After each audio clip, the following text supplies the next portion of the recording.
Next topic is hand labour and the steam power. अभी हम लोगों ने स्टीम पावर इंजन मतलब स्टीम इंजन की बात कर ली, स्टीम इंजन से, और अब किसकी बात कर रहे हैं, जो हैंड लेबर है, ठीक है, जो हाथ से काम कर रहे हैं, और स्टीम, क्या डिफरेंस है? तो सर बहुत डिफरेंस है। देखो कॉमन, हम लोग अभी आगे नहीं बढ़ते, अभी हम लोग इसी पार्ट पे समझते हैं। अगर मैं हैंड लेबर से काम करवा रहा हूं तो उसके कुछ फायदे होंगे, और स्टीम इंजन से करवा रहा हूं तो कुछ ऑब्वियसली उसके फायदे होंगे, लेकिन इसके भी ड्रॉबैक्स होंगे और उसके भी ड्रॉबैक्स होंगे। मुझे जहां तक दिमाग लगा पा रहा हूं कि यार सर स्टीम इंजन से प्रोडक्टिविटी तो ऑब्वियसली मेरी बढ़ने वाली है, ठीक है, तो मैंने बात कर ली कि प्रोडक्टिविटी बढ़ने वाली है, ठीक है। स्टीम पावर से और क्या फायदा होगा?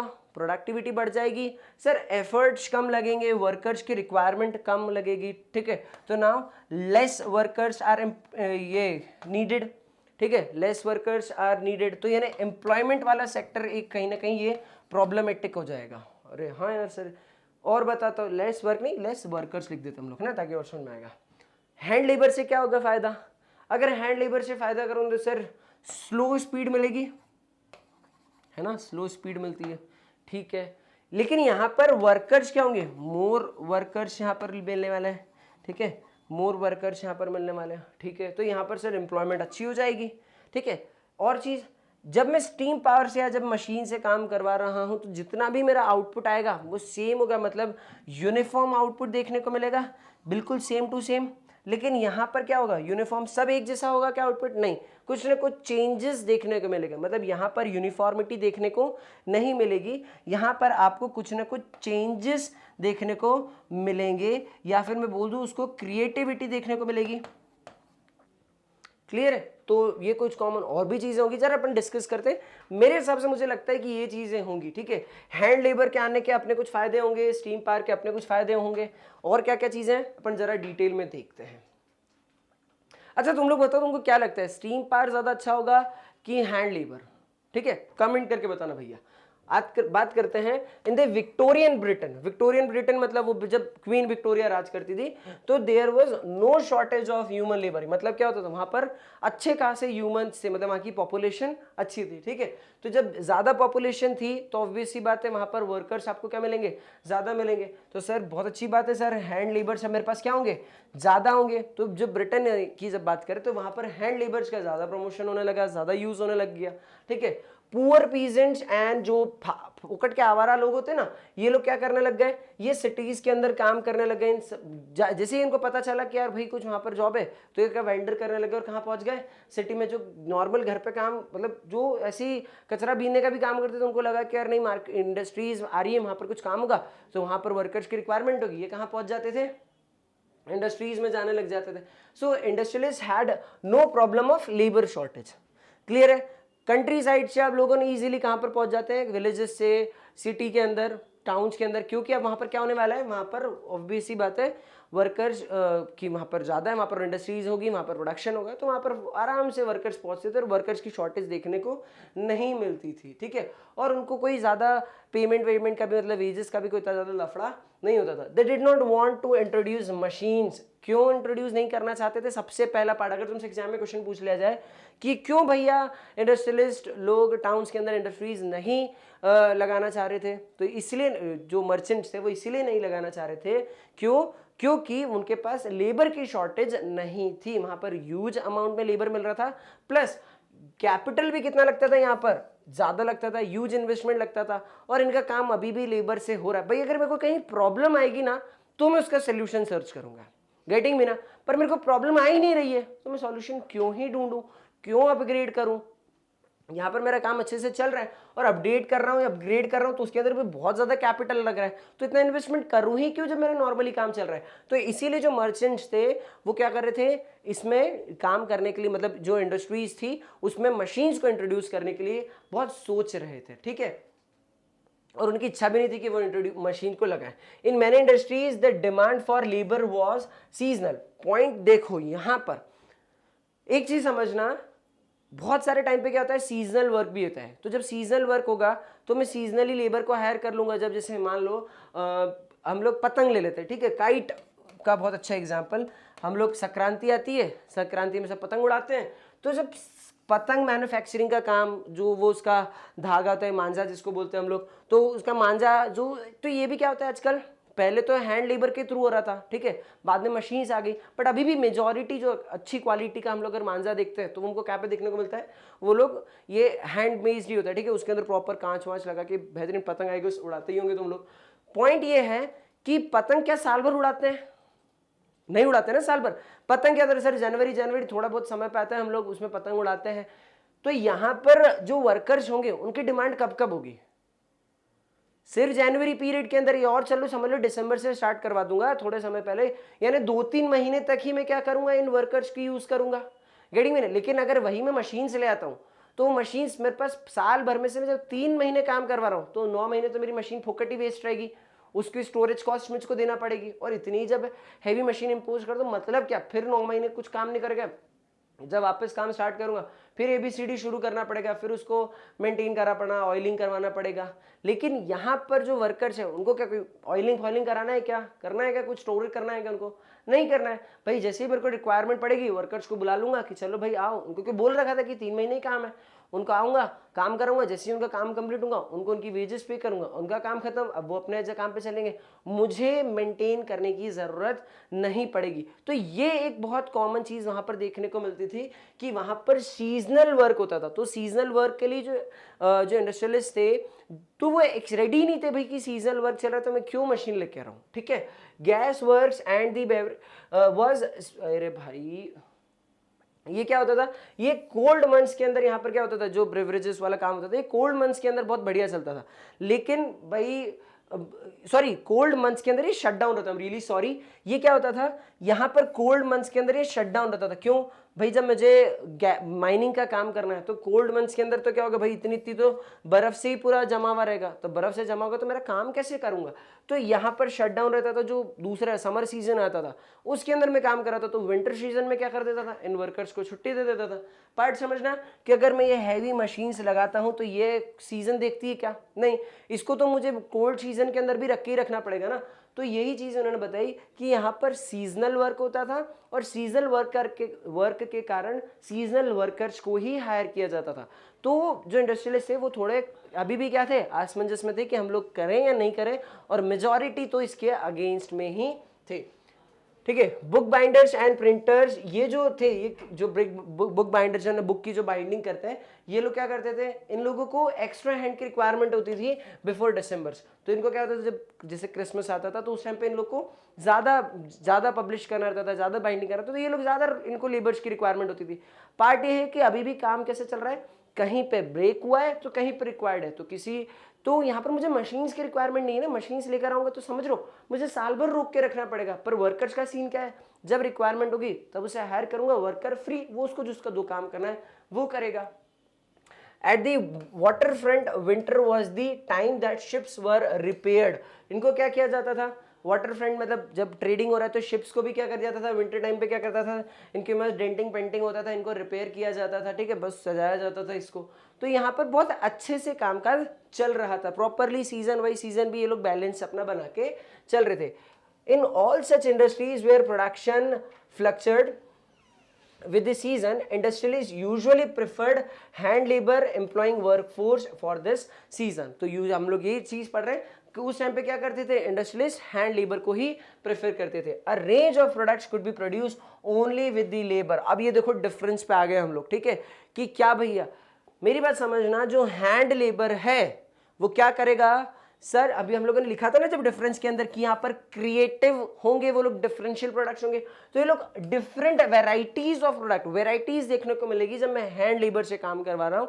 लेकिन जब मैं मशीन से काम करवाऊंगा तो मशीन से ये लोग स्टैंडर्डाइज और यूनिफॉर्म गुड्स ही देखने को मिलेंगे। ये देखो जैसे फॉर एन एग्जांपल ये फोटो घूम के आया हमारे पास, सारी डिजाइन सारी सेम एग्जैक्ट आइडेंटिकल प्रोडक्ट देखने को मिल रहे हैं। लेकिन यहीं अगर मैं हैंड लेबर से प्रोड्यूस करवाता हूं तो मेरे को क्या मिलने को मिलेगा, क्रिएटिव प्रोडक्ट्स देखने को मिलेंगे। But the demand in the market was often for the goods with the different design, creative design और स्पेसिफिक शेप्स। मार्केट के अंदर देखो बेहतरीन अच्छे डिजाइन के प्रोडक्ट क्या होते थे, इनकी डिमांड की जाती थी, और ये जो क्रिएटिव डिजाइन थी, अलग अलग शेप्स थे, तो इनकी डिमांड होती थी। तो मैं क्यों ही भाई मशीन लेकर आऊंगा।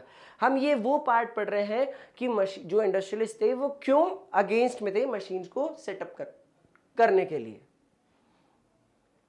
In the mid 19th century in Britain, for instance, around कितने 500 varieties of hammers were produced and 45 kinds of axes। देखो हैमर्स हम लोगों ने देखा ये इतने अलग अलग प्रकार के हैमर्स प्रोड्यूस हो रहे हैं, इतने ये गेम्स के अंदर ही देखने को मिलती है इतने प्रकार की हम लोग को। तो एक्सेस पार्ट ये है कि अगर मैं मशीन से प्रोड्यूस करूंगा तो भाई मशीन तो मुझे एक ही प्रकार का हैमर बना के देगी ना, ठीक है, कॉमन सारे भाई उसमें 500 5000 50,000 कितनी भी वैरायटीज में बनवा लूं बट वो मुझे क्या करेगी, सेम ही बना के देगी। लेकिन वहीं अगर मैं हैंड लेबर से बनाता हूं तो वो मुझे यूनिक यूनिक डिजाइन बना के देंगे। और मार्केट में डिमांड किसकी थी, यूनिक प्रोडक्ट्स की थी।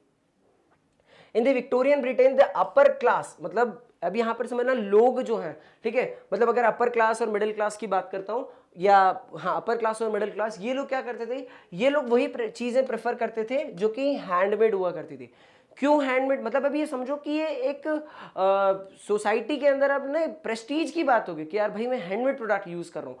क्योंकि क्या होते थे हैंडमेड प्रोडक्ट्स, क्रिएटिव होते थे, उनके अंदर एक यूनिकनेस होती थी, एक नई डिजाइन होती थी और वो स्पेशली डिजाइन किए जाते थे किसी पर्पस के लिए, किसी पर्सन के लिए।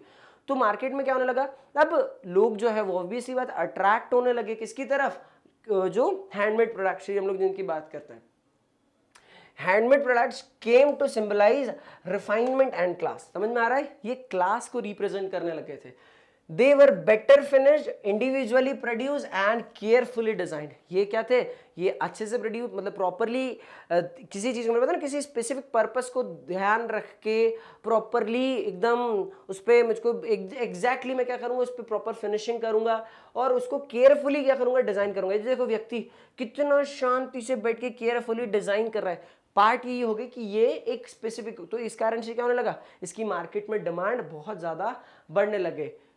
Machine made goods were for the export to the colonies. देखो दिमाग देखना भाई लोगों का कि ये लोग क्या करते थे, ये लोग जो हैंडमेड प्रोडक्ट्स है ये लोग खुद की कंट्रीज के लिए रख लेते थे, ठीक है, जो अच्छी चीजें वो खुद की कंट्रीज के लिए, और जो मशीन मेड प्रोडक्ट्स है उसको क्या कर देते थे, ये फॉरेन कंट्री में एक्सपोर्ट कर देते थे जहां पर इनकी कॉलोनीज हुआ करती थी। तो वहां से भी इनके पास क्या आता था, बेहतरीन पैसा आता था। इन कंट्रीज में लेबर शॉर्टेज, जैसे अमेरिका की बात करता हूं, वहां पर क्या होता है, लेबर शॉर्टेज। इंग्लैंड के अंदर लेबर अच्छे खासे थे, तो जहां पर लेबर अच्छे खासे, तो वहां पर क्या हो रहा है, वहां पर हम लोग हैंड लेबर का यूज कर सकते हैं, वहां पर हमको हैंड लेबर आउटपुट देगा। लेकिन उन कंट्रीज में जहां पर हैंड लेबर नहीं हो पाएगी, क्यों, क्योंकि लेबर शॉर्टेज है, तो उन कंट्रीज में अभी भी क्या चल रहा था, मतलब उन कंपनी स्टीम पावर जो उनके लिए बहुत अच्छी चीज थी, उनके लिए मशीन्स बहुत फायदेमंद थी। तो इन्होंने बताया in countries with labour shortage industrialist were keen on using mechanical, जो मशीन पावर थी इनको यूज करने के लिए ये लोग यूज करते थे। क्यों, क्योंकि इनके पास लेबर की शॉर्टेज हुआ करती थी, तो यहाँ पर ह्यूमन लेबर को हम लोग जो शॉर्टेज है तो उसकी प्रॉब्लम, मैंने क्या बताया, अगर प्रॉब्लम है तो मैं सोल्यूशन ढूंढूंगा, प्रॉब्लम नहीं है तो सोल्यूशन क्यों ढूंढूं। ये दोनों एग्जाम्पल चले थे, एक यूएसए के लिए और एक यूके के लिए। यूके के अंदर लेबर्स थे तो वहां के मर्चेंट्स नहीं इच्छा रखते थे, वहां के इंडस्ट्रियलिस्ट नहीं इच्छा रखते थे कि लोग मशीन्स को लेकर आए, बट यूएसए के जो वर्कर्स थे, मतलब जो इंडस्ट्रियलिस्ट थे, ये लोग इच्छा रखते थे कि यहां पर मशीन्स आए। क्यों, क्योंकि यहां पर लेबर शॉर्टेज हुआ करती थी। This was in the case of 19th century in America. Britain, however, had no problem hiring. उनको कोई प्रॉब्लम हुआ ही नहीं लोगों को हायर करने में। This is it in this topic. अगला topic, life of the workers. हम लोगों ने सारी चीज पढ़ ली, प्रोटेंडियलाइजेशन फेज पढ़ा, इंडस्ट्रीज आ गई, इंडस्ट्रीज के स्पेस से आई, इंडस्ट्रीज ब्रिटेन में आई तो क्या हुआ, यूएस में आई तो क्या हुआ, किन लोगों ने एक्सेप्ट करा, किन लोगों ने एक्सेप्ट नहीं करा, ये सारी चीजें देख ली। लेकिन काम किस पे हो रहा है, सर काम कौन कर रहा है, वर्कर्स कर रहे हैं। तो इनकी लाइफ पे क्या फर्क पड़ा, इनकी लाइफ क्या जैसे पहले चल रही थी वैसी अभी है, या पहले से बहुत अच्छी हो गई, या पहले से और गिर गई, ये सारी चीज हम लोग इस टॉपिक में देखते हैं। तुम लोगों को क्या लगता है, देखो मुझे ऐसा पर्सनली लगता है कि यार वर्कर्स की लाइफ बहुत बुरी तरीके से अफेक्ट हुई होगी। क्यों, देखना यूएस को ले रहा हूं अभी मैं, है ना, यूएस में क्या हो रहा था, यूएस के अंदर वर्कर्स नहीं है, मतलब वहां पर इतनी ज्यादा पॉपुलेशन नहीं है एज कंपेयर टू यूके। तो क्या हुआ था, वहां पर इंडस्ट्रीज आ रही थी, तो बेचारे लोग, जो लोग ऑलरेडी एंगेज है इंडस्ट्रीज के अंदर, उन लोगों को तो हटा दिया होगा ना, क्योंकि मशीन के आने से क्या हो रहा है, 4 लोगों को काम अब एक ही लेबर कर रहा है ना। तो भाई 4 लोगों को तो मैं 3 लोग जो थे उनको तो हटा ही दूंगा ना। जैसे फॉर एग्जाम्पल कंप्यूटर के आने से कितने लोगों के नुकसान हुए, क्यों नुकसान हुए? पहले क्या होता था भाई, मेरे को अगर लिखना रहता था, मतलब कोई बुक कीपिंग करते थे या जो रिकॉर्ड एंट्री करना रहता था, तो उस रिकॉर्ड एंट्री के लिए कितने सारे लोगों को रखता था, ठीक है, डेटा एंट्री जिसको हम लोग कॉमनली बोलते हैं। तो कितने सारे लोगों के वो इतनी सारी बुक मेंटेन करके चलते थे। लेकिन अब क्या हो रहा है, अब यहाँ पर मुझे बुक एंट्री या जो डेटा एंट्री थी वो मैं कंप्यूटर में ही कर रहा हूँ, और वो एक ही व्यक्ति बैठ के सट सट सट सट स्पीड के अंदर कर रहा है, और नुकसान भी नहीं हो रहा है उस टाइम का, मतलब क्योंकि अभी स्पीड में भी हो रहा है और वो स्टोर भी करके रख रहा है लॉन्ग पीरियड ऑफ टाइम के लिए, ज़्यादा जगह भी नहीं घेर रहा है। तो लोगों ने काय पे शिफ्ट हो गए, फटाफट कंप्यूटर्स पे शिफ्ट हो गए। लेकिन जो लोग एंगेज थे इस वर्क के अंदर, ठीक है, उन लोगों को बेचारों को भी दूसरा काम ही नहीं आता था, उन लोग को तो सिर्फ डेटा एंट्री करने का काम आता है। तो उनका तो बेचारों का नुकसान हो गया ना। वो दूसरी जगह जाके करेंगे क्या, क्योंकि किसी भी एरिया में अब डेटा एंट्री का काम नहीं हो रहा था, सब लोग क्या पे शिफ्ट हो गए थे सर, सब लोग कंप्यूटर्स पे शिफ्ट हो गए थे। तो मुझे ऐसा लगता है पर्सनली कि वर्कर्स की लाइफ अफेक्ट हुई होगी नेगेटिवली। देखते हैं पॉइंट में हम लोग को क्या बताया। The abundance of labor in the market affected the life of workers। आगे पॉइंट वही कि मार्केट के अंदर अब लेबर्स क्या है, बहुत ज़्यादा है, बहुत ज़्यादा, और उनकी लाइफ अब क्या होगी, अफेक्ट होगी, क्योंकि अब मार्केट में इंडस्ट्रीज आ रही है। तो इंडस्ट्रीज पहले ही कम लेबर्स को हायर कर रही है, कम लेबर्स को हायर कर रही है, और लेबर्स ज़्यादा हो गए, तो अब बहुत सिलेक्टिवली लोगों को हायर किया जाएगा, ठीक है। तो उनके कारण अब भाई, अब सिलेक्टिवली लेबर को हायर कर, लेबर बोलेंगे भाई हमको कम पैसे दे दे लेकिन हायर तो कर ले। लेकिन यहाँ पर उनका पैसा भी एक तो कम हो गया, पॉइंट समझना, एक सीन है जहाँ पर पैसा भी कम हो गया और उन लोगों का क्या किया जा रहा है, हायर भी नहीं किया जा रहा। मतलब या तो कम पैसे देके ज़्यादा लोगों को हायर कर लो, पार्ट ये ना कि मैं मशीन से काम करा रहा हूँ, तो मैं सोचूंगा 10 लोगों को पैसा देने के बजाय दो आदमी को पैसा देता हूँ और मेरा काम करवा लेता हूँ, तो वो उन 2 लोगों की सैलरी बढ़ा दूंगा और काम बढ़ गया मेरा। तो उन बेचारे 8 लोगों का तो नुकसान हुआ ना। देखते हैं, जैसे न्यूज़ फैलती थी मार्केट के अंदर कि भाई कंट्री साइड में इस फैक्ट्री में जॉब है, भाई बहुत सारे लोग क्या होते थे, 100 स्टैम्पर्ड टू दी सिटीज़। बहुत सारे लोग कहाँ जाते थे, सीधे सिटीज़ में चले जाते थे कि भाई उन लोग को नौकरी मिलेगी। The actual possibility of getting job depend on the existing networks of friendship. देखो, मेरे को न्यूज़ वहाँ पर फैली कि वहाँ पर 10 लोगों की रिक्वायरमेंट है, और वहाँ पर जा कितने रहे, 500 लोग नौकरी करने के लिए जा रहे हैं। हायर कितनों का करना है, 10। और वह 10 लोगों को किस बेसिस पे हायर करूंगा, भाई जो मेरे वहाँ पर कलीग्स, मतलब मेरे फ्रेंड्स, ठीक है, मेरे कोई रिश्तेदार वहाँ पर अटैच होंगे, मेरे रिलेशंस वहाँ पर होंगे, तो उनके थ्रू फटाफट मेरे क्या तो पहचान वालों की नौकरी लगवा देते ना। तो ऐसे सीन बता रहे कि फ्रेंडशिप या रिलेशंस के बेसिस पे क्या होता था, वहाँ पर नौकरी लग जाती थी। जब क्या होती थी, मार्केट वहाँ पर लेबर की रिक्वायरमेंट आती थी सिर्फ उस फेज में। जब मार्केट में रिक्वायरमेंट नहीं आती थी, अब इतने 500 लोग आए थे, अब वो क्या करेंगे सर, कहीं ना कहीं ढूंढेंगे मार्केट के अंदर, कहीं ना कहीं नौकरी उनको मिल जाए। तो क्या होते थे, many job seeker had to wait for weeks, ठीक है, उनको क्या करना, वीक्स वेट करना पड़ता था। रात को कहाँ पर, अंडर ब्रिज या नाइट शेल्टर्स जो होते थे वहाँ पर रुकना पड़ता था। बहुत बुरी तरीके से देखो, यहाँ पर ये सब वेट कर रहे हैं कि भाई उन लोगों को क्या मिलेगा, जॉब का कुछ ऑफर मिलेगा, ये जाएंगे जॉब की सर्च में घूमते रहते थे, लेकिन उनको जॉब नहीं मिलती। क्योंकि जॉब किस बेसिस पे मिल रहे हैं, अभी हम लोग का बड़ा फ्रेंडशिप या कोई कीन रिलेशन होंगे मेरे वहाँ पर, तो उसके थ्रू मेरे को जॉब मिल जाएगी। Seasonability of work in the many industries meant prolong periods out without work. जब सिंपल सी बात है, जब सीजनेबिलिटी के कारण भी, जब ऑन सीजन होगा उस सीजन में तो मैं उनको बुलाऊंगा, उन सीजन में तो लेबर्स भी रखूंगा, उनको सबको काम भी करवाऊंगा, लेकिन जब ऑफ सीजन होगा तब क्या करूंगा, इन लोगों को निकाल दूंगा। अभी बात करिए, जब वही अभी हम लोग जब काइट की बात कर रहे थे, तो पतंग वाले फीस में क्या कर रहा हूँ, वो 3 महीने तो उनको हायर कर रहा हूँ, 3 महीने में उनको भेज दूंगा, भाई जाओ घर घर खेलो, क्योंकि उनकी रिक्वायरमेंट मेरे को अब नहीं है। After the busy season was over, the poor were on the streets again. जैसे ही वो बीजी सीजन खत्म होता था, पुअर्स वापस कहाँ पे आ जाते थे, स्ट्रीट्स पे आ जाते थे, फिर ढूंढने लगते थे कि भाई अब मुझे नौकरी मिलेगी कहीं ना कहीं, क्योंकि अब इनको कोई काम तो आता ही नहीं ना। पॉइंट क्या है, कोई काम दूसरा नहीं आता, इनको एक ही काम आता है। तो फिर अब क्या करते थे, छोटा मोटा काम ये लोग, जो भाई ठेला धकाने का, कुछ और जो काम मिल जाए वो काम, क्योंकि इनको अपनी लाइफ को तो सस्टेन करना है ना, तो ये उस तरीके से काम करते थे। कुछ लोग वापस अपने गांव से आते थे, अपने गांव चले जाते थे, और कुछ लोग वहीं कुछ ना कुछ दूसरा काम ढूंढते थे। Some return to the countryside after the winter when the demand for labour in the rural areas open up in the places. वापस जब क्या करते थे, जैसे ही डिमांड खत्म होती थी, वो वापस कहाँ चले, जैसे वापस मतलब अभी गांव चले जाएंगे, जैसे ही डिमांड होगी फिर वापस आ जाएंगे। तो कुछ लोग ऐसे ही करते थे, और कुछ लोग क्या करते थे, और जॉब यानी दूसरी जॉब ढूंढते थे। बोले कि यार अगर मेहनत करनी है तो जैसे मैंने बताया, ठेला धका लेंगे भाई, वहाँ पर कोई बार में नौकरी कर लेते हैं, रेस्टोरेंट में नौकरी कर लेते थे, कुछ ना कुछ दूसरा काम ढूंढ ही लेते थे। तो वो लोग क्या करते थे कि भाई अब काम करना ही है तो करते रहते थे दूसरी जगह, परंतु getting a work is very difficult task. Wages increase somewhat in the earlier 19th century. Part क्या आया, वेजेस इंक्रीज हुई। कौन सी वेजेस? देखो दो प्रकार की वेजेस होती है, एक होती है रियल वेज और एक होती है एक्चुअल वेज, ठीक है। पॉइंट क्या हुआ यहाँ पर, इनकी एक्चुअल वेज बढ़ी, ठीक है, इनकी जो सैलरी थी ना वो इंक्रीज हुई, लेकिन रियल वेज डिक्लाइन हुई। सर क्या बोल रहे हो आप? रियल वेज तो बढ़ गई, यानी एग्जाम्पल समझना, पहले मेरे को 10,000 रुपये मिलते थे, अब मेरे को 10,000 की जगह 50,000 रुपये मिलने लग गए, तो मेरी रियल वेज तो बढ़ गई, तो मेरे को फायदा सर, आप तो पैसे ज्यादा कमाने लग गए, तो ये चीज बहुत अच्छी बात है। But they tell us about the welfare of the workers, little welfare about workers. Little welfare मतलब रियल, इनकी जो एक्चुअल वेज थी, मॉनिटरी वेज थी, वो तो बढ़ गई थी, लेकिन उसके चक्कर में इनका वेलफेयर जो था वो क्या होने लगा था, डिक्लाइन होने लगा था। वेलफेयर डिक्लाइन क्यों? क्योंकि सर उनकी रियल वेज गिर गई थी। रियल वेज कैसे गिर गई समझना, 50,000 मेरी सैलरी हुई, लेकिन जिस दूसरे खर्चे भी तो बढ़ जाएंगे ना भाई। जैसे मैं जब सिटी में रहने लगूंगा तो सिटी के अंदर भाई सिटी के एक्सपेंसेस ज़्यादा होंगे भाई। जब मैं गांव में रहता था तो वहाँ पर 500 रुपये महीने में ही मेरे को रूम मिल जाता था रहने के लिए, लेकिन अब मैं सिटी में रहने लगा हूँ तो यहाँ पर मेरे को 5,000 रुपये में मिल रहा है, तो सीधे भले मेरी सैलरी बढ़ गई लेकिन किराया बढ़ गया ना, दूसरे खर्चे तो बढ़ गए ना। तो ड्यू टू इन्फ्लेशन क्या होता था यहाँ पर इनकी प्राइस, तो at the end of the day क्या हुआ, उनकी लाइफ अफेक्ट ही हुई ना नेगेटिवली। तो इनको बताया उनका जो वेलफेयर था it was very low.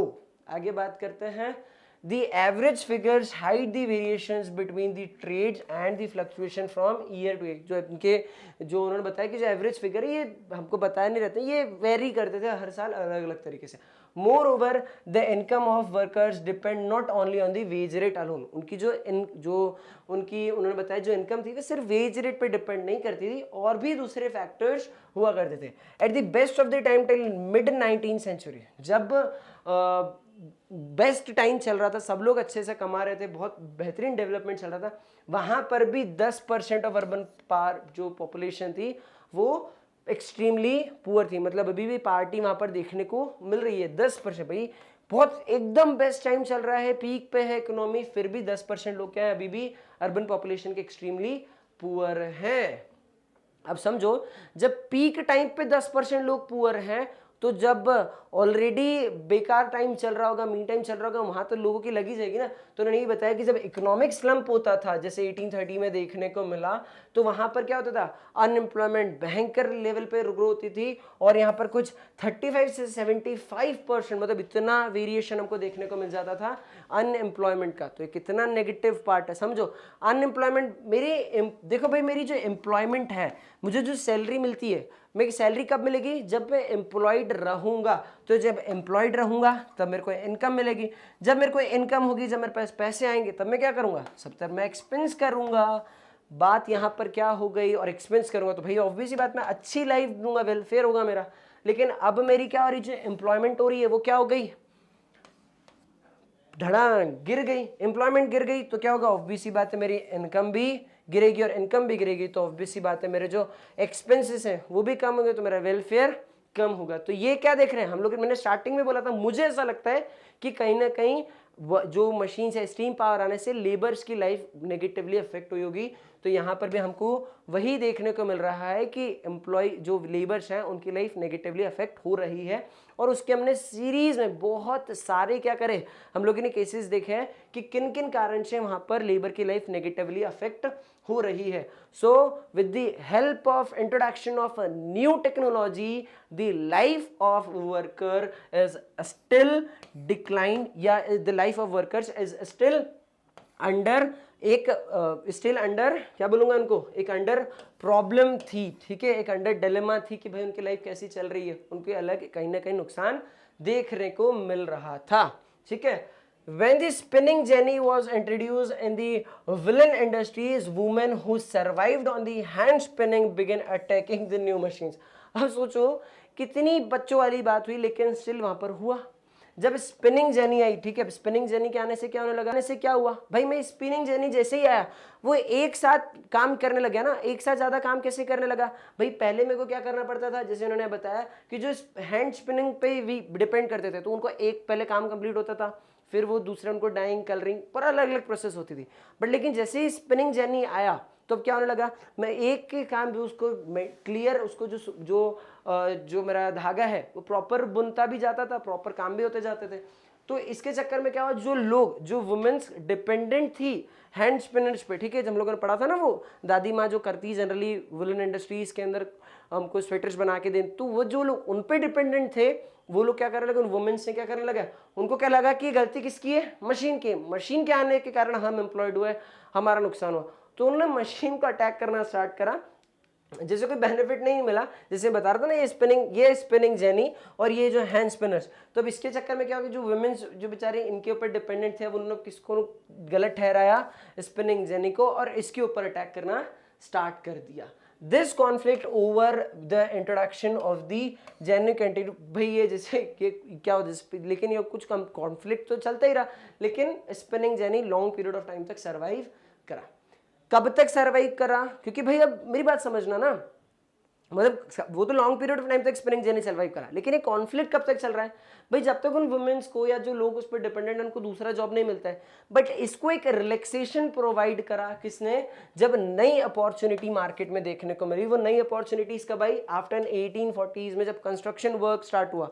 Railways देख रहे थे ना हम लोग, रेलवेज, जैसे रेलवेज आया तो रेलवेज के कारण भी अब क्या होने लगा, वहां पर ज्यादा वर्कर्स की रिक्वायरमेंट लगी, बिल्डिंग कंस्ट्रक्शन हो रहा है, रेलवेज की लाइंस मुझे बिछाना है, तो उस टाइम पे भी मैं क्या करूंगा, एम्प्लॉयमेंट के नए नए सोर्सेज ढूंढूंगा, लोगों को ग्रेटर अपॉर्चुनिटीज मिलेगी रेलवेज पे, ठीक है, जहां पर मेरे को दूसरे सोर्स की जरूरत, जैसे उन्होंने क्या बताया, टनल्स के अंदर, तो अब मेरे को क्या करूंगा, इन लोग को एम्प्लॉयमेंट दूंगा, तो इस कारण से फिर वो जो प्रॉब्लम है वो धीरे धीरे क्या होगी, सॉल्व होगी। लेकिन अब वो बच्चे वाली बात तो हो ही गई वहां पर।